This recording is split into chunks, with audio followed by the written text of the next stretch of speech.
या परिस्थितीमध्ये चला निवडणुका होतील, पण हे जे मराठी हिंदीचं वातावरण ढवळून निघालं आहे आणि मुंबईमध्ये मराठी विरुद्ध हिंदीचा आणि मग 32% मराठी आहे, मग इतर प्रांतीय आहे, अशा स्वरूपामध्ये भाजपला पोषक वातावरण नाही, हे जे विश्लेषण केलं जातं आहे तथ्य आहे त्या?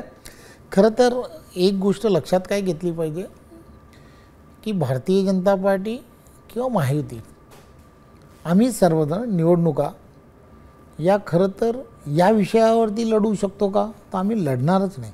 बरं.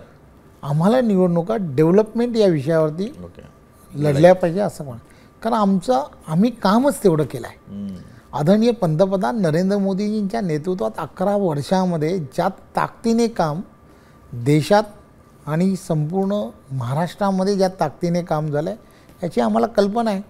देवेंद्रजींच्या नेतृत्वामध्ये सुद्धा 2014 ते 2019 त्यानंतरच्या काळामध्ये आदरणीय एकनाथराव शिंदेजी मुख्यमंत्री असताना आणि पुन्हा आता देवेंद्रजी असताना ज्या ताकदीने काम होत आहे याची आपल्याला कल्पना आहे.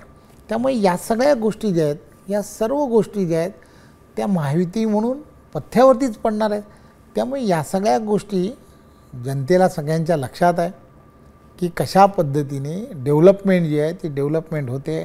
कोस्टल रोड ज्या ताकदीने होतो आहे, मेट्रोची कामं ज्या ताकदीने होत आहेत, हे सगळं जेव्हा समोर दिसतं आहे, डेव्हलपमेंट किती ताकदीने होते, केंद्रातले इन्फ्रास्ट्रक्चरसाठी पूर्वी मिळणारे 1 रुपया आणि आज मिळणारे 10 रुपये, हा जो फरक आहे ना, हा फरक जो आहे हे समजतो आहे जनतेला.